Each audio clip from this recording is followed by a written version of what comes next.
Ladies and gentlemen, welcome back. Time for game Radiant number team 2 back. here in this best of 3 final series between Wipeout and Team LOL.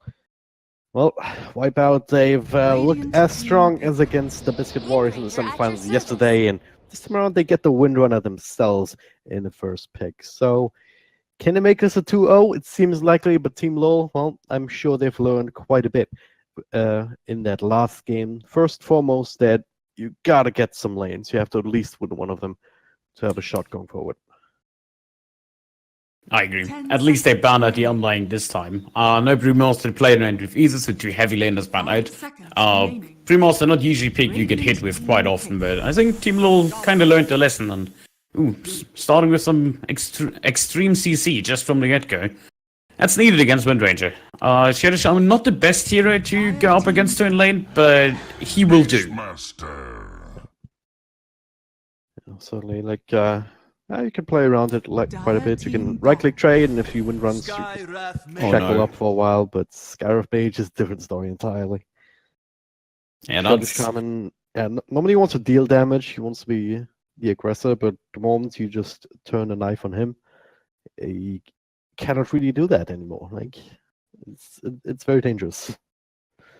Yeah, Sky just a hero that doesn't even know the word defense in his vocabulary. Just running at heroes, spamming it as much as you can. Two flex picks from the beginning on Wipeout. Could be mid Sky, could be support Sky, could be support Windranger, could be offlane Windranger. So nothing really shown. And interesting drawban coming out from Team LoL. Preventing anything. I think even with this weird dry strat, they already have the perfect setup to go up against the dry strat. So, a little bit of a wasted ban in my opinion. I mean, can always just catch you off guard and can take down the towers very quickly and can keep the pace of the game super, super high to a point where you might not even have all the tools that you need. Like Beastmaster, Shadow Shaman, they need some sort of item to get closer to Drow to really threaten her. So, sort of understand that fear. OD. I smell Dragon Knight. Maybe. Yeah. Would be a good pick. Tinker a second ban on a side note. I haven't talked about that. That kind of hints at a pushing strat, you could say. Shadow Shaman, Beastmaster, that is pretty fast already. What could they pick up to enforce this? An axe would come to mind, and they just run like two offlaners and make pressure. That's a Tusk. Okay, works just as good. That's the initiation tool. Not the better ones up against the Windrunner if you can manage to catch her and throw out the shards. You can waste a couple of seconds here of that wind run as she's trying to navigate around that. Certainly good against Skyrath Mage too. Yeah, and you can use the snowball before he has the Aether on the sky to just get out of harm's way, which is important, or just save an ally with it. Yeah, that defense utility up against the Mystic Flaven, the Windrunner Shackle. Could come in big here actually. So Team LoL, they kind of checked all the early draft boxes, meaning they have some sort of deep push, mainly in the Shadow Shaman and the Beastmaster. They have a stun that pierces, or two stuns actually, that pierce BKBs, and they have two stuns or control spells / slows in general, being mainly on the Shadow Shaman and as well as with the Tusk. So they have a lot of control already. Now they have to put the flavor in the draft, meaning you need that high burst damage on one of your heroes. Shadow Fiend would come to mind since they already have a Tusk. Not sure if they want to pick him up that early, though. They have the very last pick going into the draft, so you'd imagine that to be reserved for the mid laner, which means now they'd need a carry. Could be a Troll. Troll looks really good. Great synergy with the Beastmaster. Good solid laning phase. You already have to lock in for the Windranger with the Shadow Shaman. Can we still say Windrunner? We can still say that, right? I'm always saying that. Alright, so no DMCAs coming out. Just gotta be careful these days. It's not like she ranges like the wind, right? She runs like the wind, so she's a Windrunner. Yeah. It's, maybe she's a ranger. Sense, you know, there's Drow Ranger. She has a bow. Just saying. Yeah, so? Still runs like the wind. Could still be a ranger. 10 seconds remaining. All right, maybe the name doesn't work with the model of the hero, but Or we have some really wild discussions about Wisp. Oh god. Radiant team Well, back. Death Prophet, pretty much the Dragon Knight's replacement, more or less. Phantom Lancer, that's more interesting. Good against the Ooh, Tusk. yes. Shadow Shaman, decent against him too. Like if you have plenty of illusions, so he doesn't know who to shackle or to who to X. Even then, he might still just die if the Phantom Lancer has a diffuser 10 blade running him down. seconds remaining. So, Team LoL, they need somebody that locks down this PL, 5 a core seconds role. remaining. Could still be the safe and Death Prophet, but I highly doubt it. I think this is the mid DP. That's the pushing power. They need somebody who either further makes pressure with more push. They already have great pushing potential. Or they need somebody that reliably locks down the PL. And Void is completely out of the question is the problem. Because they're already up against Witch Doctor Scarif. It might actually be a good pick for... What? Wipeout, please. Don't do that to me. Maybe they meant to pick it, but then they forgot I to ban tried. first. I tried. No, Bottom. No, we're not picking that. Stop even thinking about it. But you have Skyref and Witch Doctor. You don't and know you need us. lockdown. Pigment's like, you don't know me. Don't tell me what to do. God damn it. Should be a Pinkman hero coming up there. 5 seconds remaining. Really? I think so. I think it's a support wind. Radiant team pick. Queen Yep. of Do you really think so? Pain. That's a quap. Completely. Alright, I give up. Yeah, so I'm done. I'm thinking this is mid-co-op. Skyro support just way too strong. And then wouldn't run in that offline position. Oh, we see. They can still swap it up. Might be offlane quap. 10 seconds remaining. Perhaps. What's the team LoL But pick Quap, now? like, 5 seconds Quap remaining. seems like a clown hero to me. Just the way he's played, just looking at his profile, he's the kind of mid player that just dominates in these kind of heroes. I would guess. All the way to say like a clown hero? What is so funny about Quap? Did I miss something? I realized too late. I'm sorry. But yeah. Don't be in despair. The Juggernaut is here. Yeah, at the very least, you can sort of deal with the Scarf Mage unless you get just silenced up outside of the fog or something. Then he just is in a lot of Did you trouble. notice? They have a lot of pushing power. There's not much, like they have some physical deepish with the Queen of Pain and getting rid of creep waves, but against Exorcism, against Beastmaster, against Shadow Shaman, you still take a lot of damage on your tower. And Tusk Beastmaster, they can tank the tower for a limited time with a healing ward. Yeah. Question though becomes like whether you're actually able to make these plays, because if you look at Wipeout's lineup, those are the kind of heroes that can just fight all the time, essentially. I think there's a very specific timing you have to hit on Team LoL, and they have a Juggernaut, and I'm not a big fan of him as a carry right now. That's because he runs. He's always like the I guess we can't take that hero, so we take Juggernaut kind of hero. Yeah. He's the replacement carry he's mediocre at everything, but he doesn't excel anywhere. Like he's decent with fitting. He has a decent ultimate that can have a lot of impact, but most likely will not. He is pretty decent at pushing out, but he doesn't have that escape spell. If your healing rod gets killed, then one of your abilities is just instantly removed from the fight. 30 seconds So to he's battle. not really that useful. I mean, like, he's good in the sense that he is not really bad at anything. I mean, this would be the more positive way to spin that. So. But then you have heroes like Windranger who are just good at everything. Not always. She's OP. Not always. But yeah. Windrunner actually without the Orb of Venom, so it's yet another indication that it's core roll this time around. With the lone Yeah, for the time being. Building a null first. Has a support rate hitting in the Skyraf. Neither with an Orb of Venom, but Skyraf Windranger, it's a lot of harassment. It's indeed. Yeah, but yeah, he thinks twice about that. That's like, I guess I cancelled up. Okay. So, Cloud actually messing up the block somewhat in mid. Or he's blocking too hard, maybe. Well, the creep's just dying on the tower, so only getting 2 of these last hits. dual lane take shape, and yeah, that's what Shadow Shaman doesn't really like, but it's not just dual lane, it's trial lane, Shackle coming out now. Pinkman doesn't actually have to tank these extra right clicks. Yeah, level 1 Tusk. Good luck. Can't lock this guy down. He just continues spamming.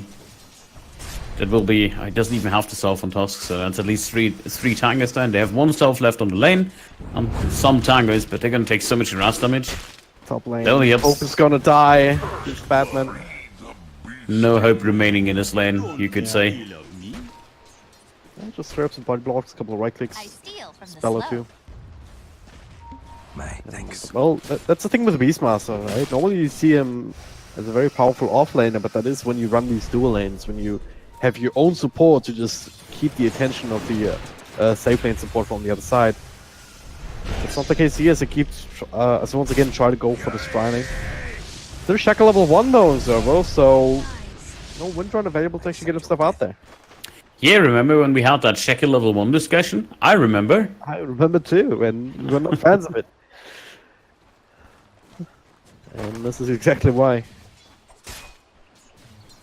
Even power shot, at least you can do damage with Shackle level 1, even if you connect it. It's like, what, 1.5 seconds? 2 seconds? Alright, but nothing to follow that up with. Yeah, but you talked about the Beastmaster top, and I disagree slightly, because yes, he's really powerful in dual lanes, but see what he does to the PL. Fairy Fire? Alright, turns around. Almost. If he had a mango, it would have been a kill. Yep. Even again down bottom.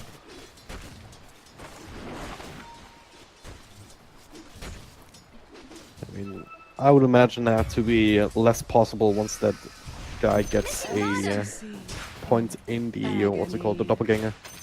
Clown gets a kill of mid, they exchange tips.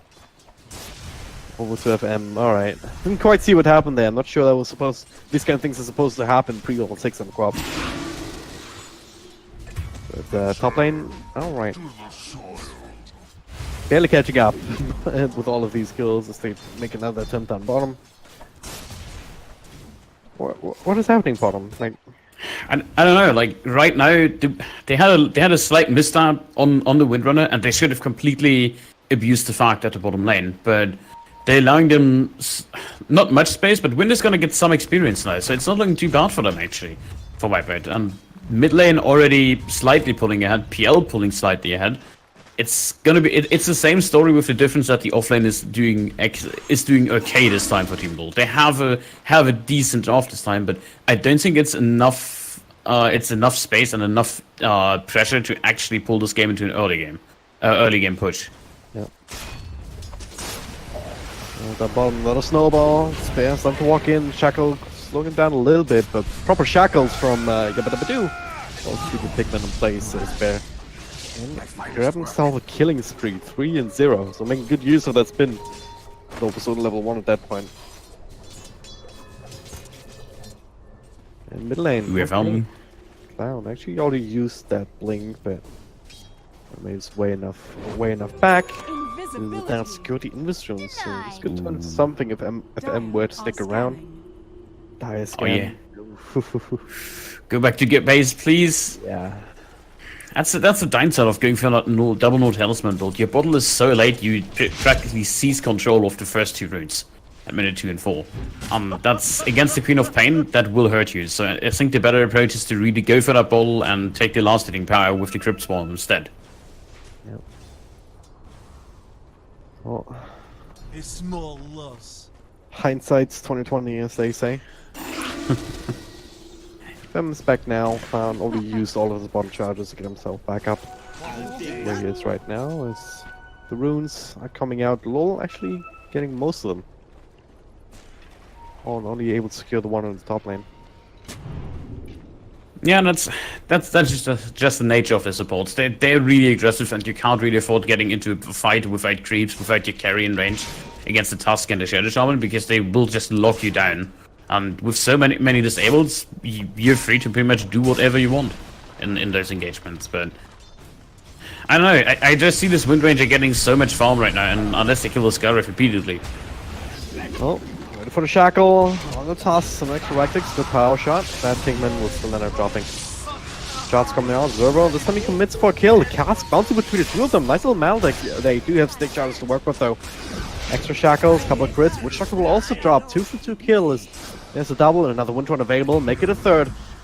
Triple from Zerbo.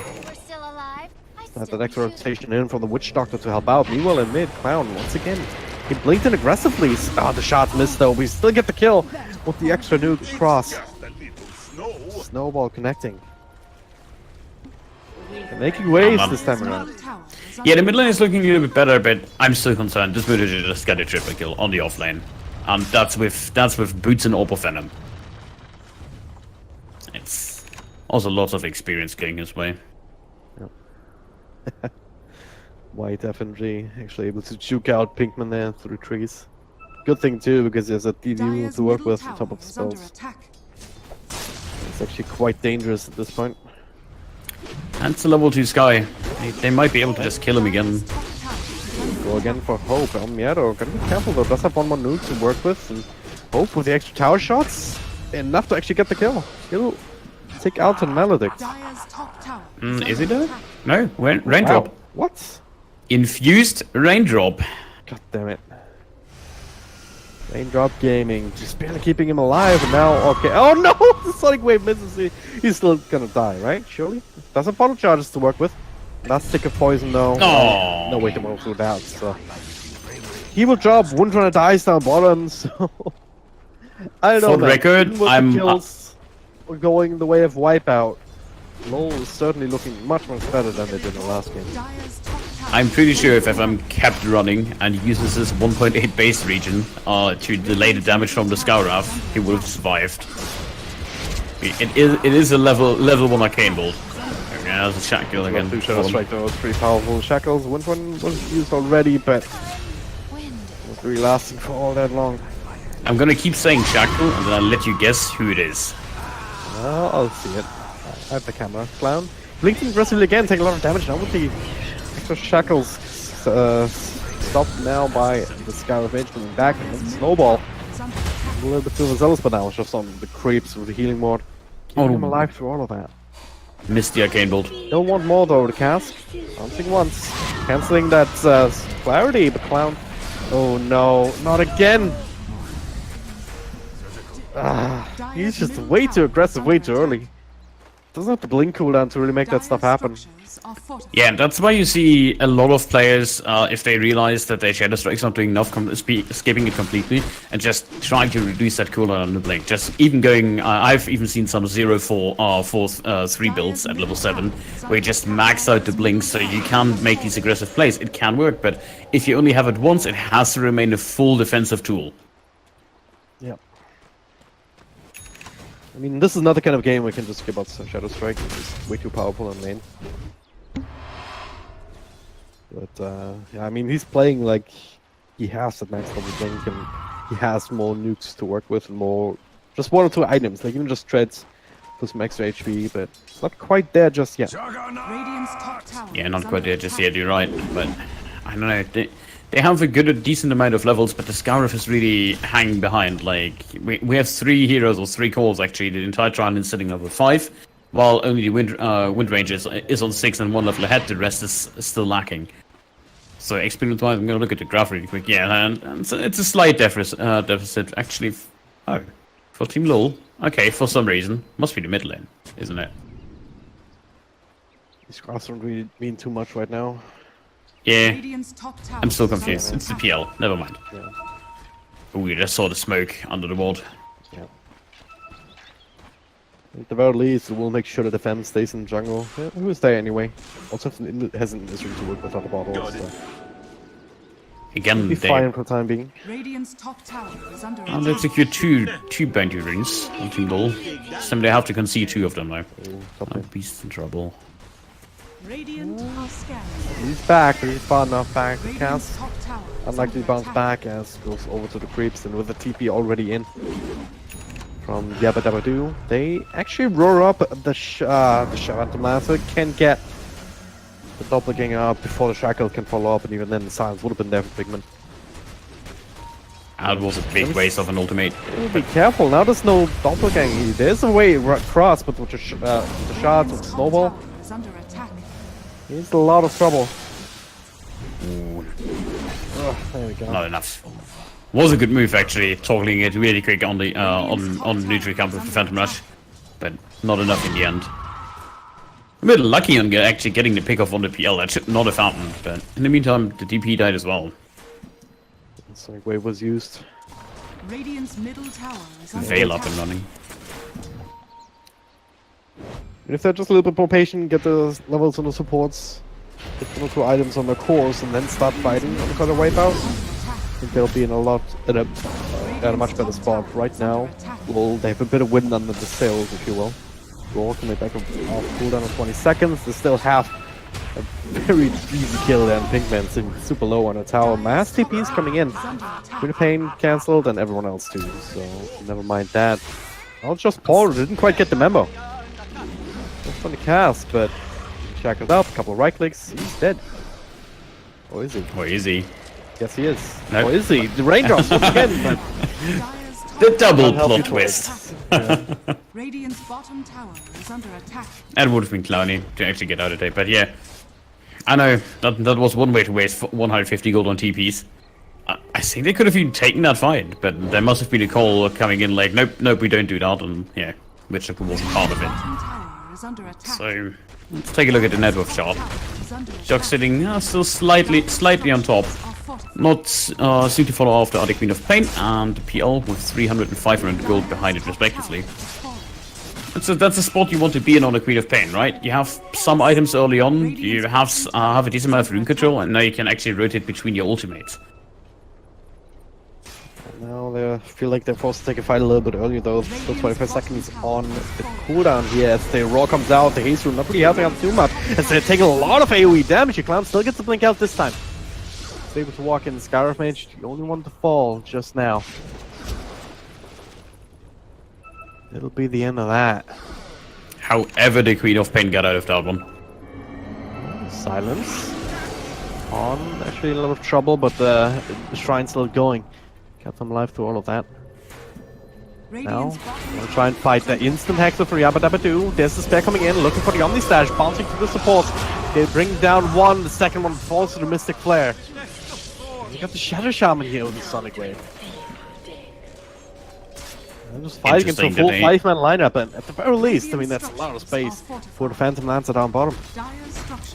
Yeah, it is, but still, do you take fights into 5 people when you know they're there, you have no vision, nothing, and they just TP at the shrine? Radiant's bottom tower It's like just mistakes all over and over. They're gonna lose a T2, or at least they trade out T2 for T2. But still, that's not what you want. That's not the position you want to be in. Dire's top You tower want They were able to to do single enough out damage. heroes. If they were able to do enough damage to prevent this tier 2 from going down, then I'm behind that. Losing a few supports for that goal, but they haven't really been able to accomplish that. They needed to kill the DP or the Juggernaut or the Beastmaster, one of the cores, to really stop that push on its tracks. But as it stands, like, they still managed to trade evenly though, with both towers going down to the bottom lane. So it's not as bad as it could have been, but it's a trend that they cannot necessarily let continue with their draft as it is. Yeah, Team LoL, they have an insane pushing lineup, and they Okay. Tom? Not sure about this one. He did that. No support whatsoever. The snowball will connect. And Radiant's Mistakes middle were tower made. is under attack. pretty much. Not sure if this Invis rule is about to expire or not. Had about 5 seconds. Anyways, happens. Just the support. Nothing of value was lost. Went for the urn. Any big items we missed out on? There's a Battle Fury coming up for the Jug, but still 1,000 gold away. There's a Beastmaster having Medallion. Yeah, it's actually so useful. If you have Tusk and Beastmaster, you just have Beastmaster to build that Medallion for you, and Tusk can focus on bigger items. And he has the urn. That's one of Tusk's favorite items because he's fighting so much. He's practically useless for farming. You know, Tusk tries to solo kill the PL, almost gets it, and with the urn coming into play, he'll get the last hit. That is interesting. Not really supposed to happen, but yeah, I mean, though he was sitting down there in the bottom at very low health.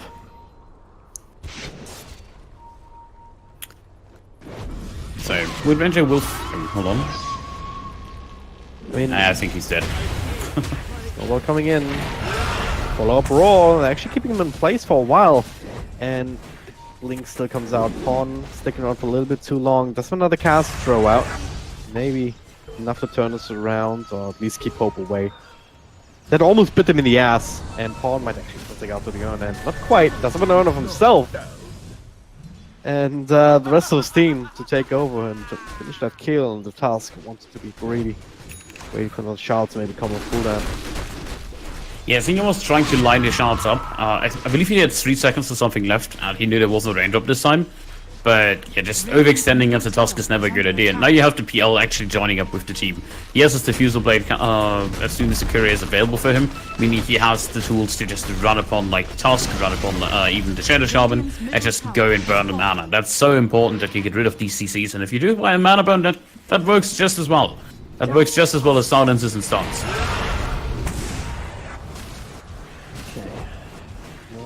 Once I group up with all of that, Dice get up the high ground. Seeing what they can see on the other. It's the one leading the charge. Find 2 separate sentries. Sadly, they don't give gold. Yeah. That's a change that will come, right? Sentries give gold now. Why? Plus 25 gold. Come on. Why? Let the sentry wars begin. You could make it worse, but every sentry gives you 100 gold if you kill it. So you can just, by infinite sentries, the dewarding wars on the offlane. Start your offlane with 6 sentries, pick an Invis hero. Why would you disincentivize buying detection? I don't understand this at all. Like, Witch Doctor, he's dead.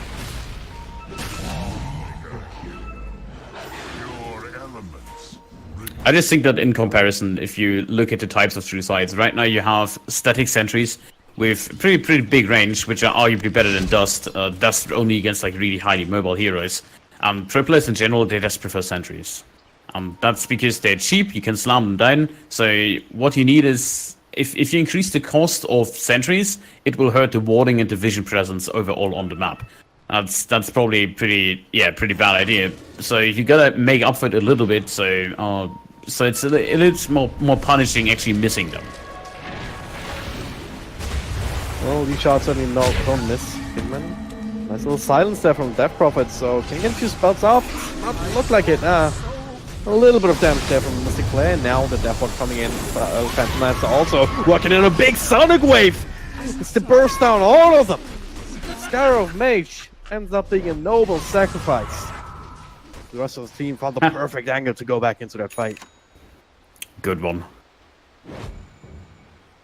But yeah, Sky for 4. I think that's a trade you can accept at this point. It's also the wards drop down, so that is a big cool entry. I don't know, let me do the math. Yes. There was some quick maths. Plus the tower. Made some space. I mean, Jug was farming, but going for... I'm not even sure I agree with the Battle Fury build this game. They have such a pushing lineup, and going for the Battle Fury is kinda doing the opposite for them. They want to push those timings. They want to get rid of like especially like these outer towers. They're so easy to claim. You already got the entire top lane, so this kind of area on the map should already be yours. For them, like I can make a big R for Radiant here, but every time they go there, they get into a team fight and they just die. And there's a smoking going on. Quick silence there onto the task. This time he'll be burst down, taking up way more of the Mystic Flare than he bargained for. Yeah, Diffusal Blade really helps out this guy as well in those fights. Yeah. Second Veil coming out. Just saying. Stacking belts is not a good idea. Well, can chain them though. True enough, but still not a good idea. Seems a bit redundant. I'd rather see maybe even just Arcane Roots would be off to a good start on the Sky Route and then what do you mean boots? You buy boots on Sky? Medallion. There's just a bunch of other items that you like. Even without the medallion, they will eventually be able to finish up the Team LoL not ready to contest that whatsoever. They're kind of grouped up. They've smoked 4 of their heroes. If they take a fight now, it would certainly be unexpected. who do you go on here? I mean, this is Queen of Pain with an Aegis. So now he can blink in, use Clowny as he wants to, and then come back to live to tell the tale. Finally, it all makes sense now. He was just missing the Aegis the last times. Yeah. But yeah, they want security too. They need to push at the top. Skyrim is already on the way, but against the Jug, you might not want to linger around too much. If there's any vision, and there is from the Radiant, you might run into trouble.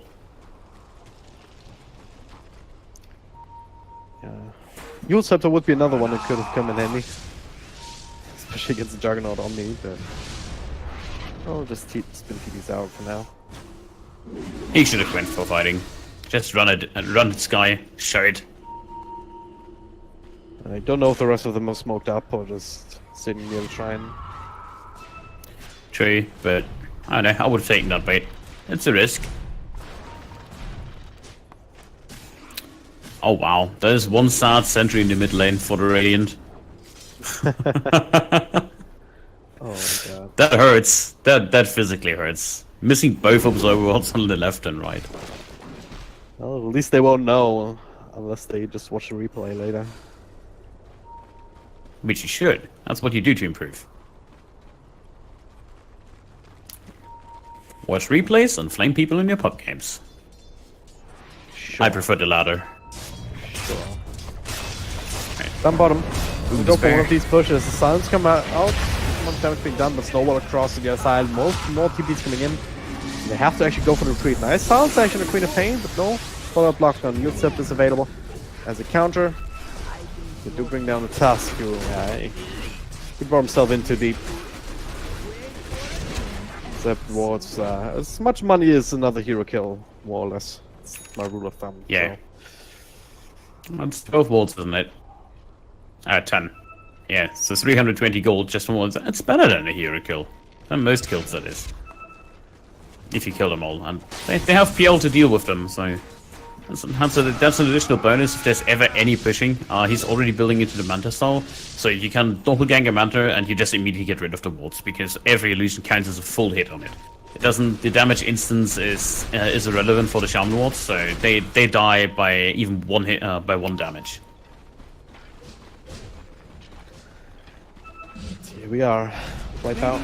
Comfortable, going high ground. Still have the Aegis, they have all the spells. Certain water, nothing is silence, and they just straight to burst down the Shaman. Castle bouncing too much here. Snowball onto an illusion.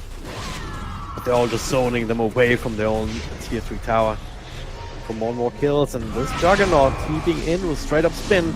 There's everyone else in the back though. No roll for this fight.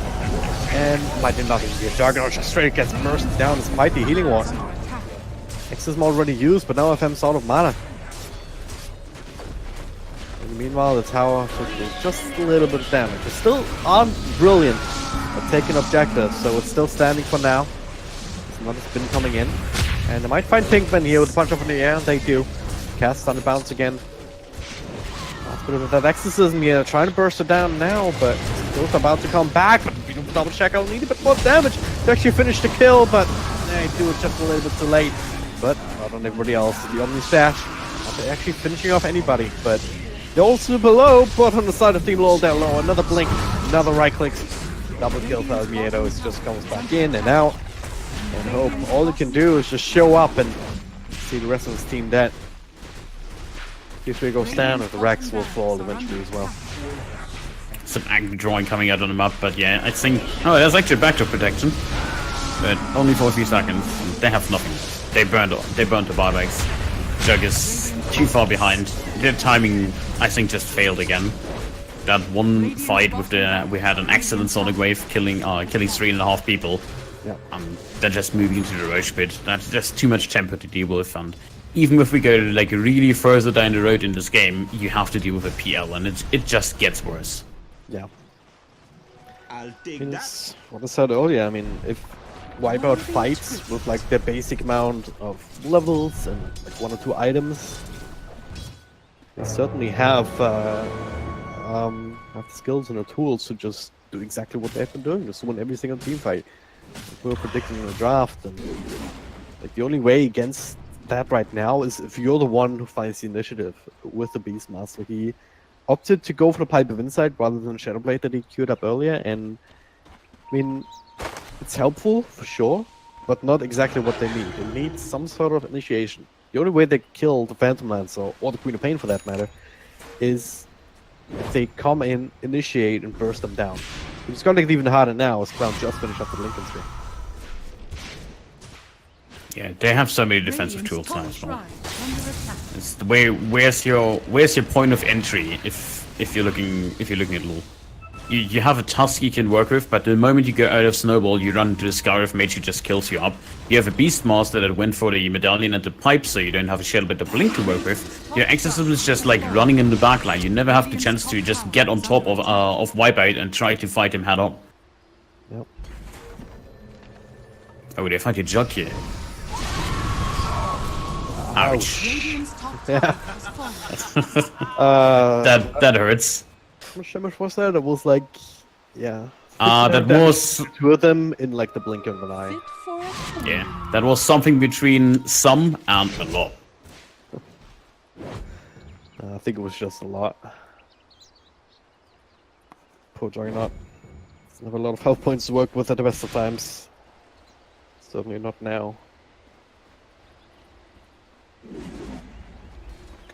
60k is a gold advantage. I mean, LoL, they certainly held out longer.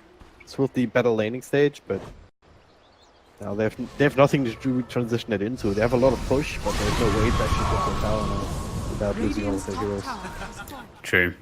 It's I don't know. There's this T2 in mid. They're gonna claim it so fast. Jug. What do you do in Jug? If you fall behind with a Battle Fury, you're behind. Radiant's That's middle tower yeah. is If you're behind, you're behind, basically. Thanks Meaning, for the hashtag expert analysis. yeah, come on, like it's true. You just don't come back from it. You don't have the space on the map to go to camps to farm them. So might as well like he would be just as effective if he sold that battlefield and bought an item for that gives him 50 damage. That would be the exact same effect. Like you see him spin TPing away from heroes just to get some last hits. He isn't even using the battlefield because he can't. He gets chased across the map. We saw it at bottom. We see it at top now. They're just transitioning back and forth, and the entire map is locked down into the base now. Claim bottom. I'll look at the claim top. They're daring them to fight into Echo Silence, but full defense utility is available. Don't think Amir really cares whatsoever. Holding on to the map start just in case. It's Juggernaut. He runs in with the spin rather than the Omnisac. This is where it's found. Feels. No raw, no nothing coming out. Defense wards, but yeah, the PL effect doesn't even care. Still does damage to the racks. They find a target. Oh, maybe they do, maybe they don't. White FNG just get pushed down by Scarif Mage. Rolled on front onto Miedo. Quite a bit of damage in return, and he does not have an Aegis or anything, so he'll have to back off a little bit. Bottle charge but- for the rest of his team, but guess what's coming in? The Heart of Taras just completed. Yeah, good luck trying what you just did again without the raw this time. Very over Despair, and it's gonna be down to him as well as Steph Prophet. Nice little Sonic Wave dodge down the Yule Scepter, snowball across. Nice little silence, couple of stuns and everybody, but less damage. It's not really coming, it's coming from Wipeout. That's Steph Prophet down to the count, 45 seconds sidelines. Radiant's top tower. So focusing on more Juggernaut next on the list, and Beastmaster can barely make it up to the fountain, but that's not even keeping him safe. Full form and wipe and yabba dabba doo. They want to make the full 5-man happen, and they do. Triple kill as the GG comes out. Radiant's top barracks. And the Wipeout are your Hyderabad champions here, the Radiant's Cobx middle Masters. tower is under attack. Just stands in the freaking fountain. This is Yeah, like you hate that so kills me much, so don't you? much.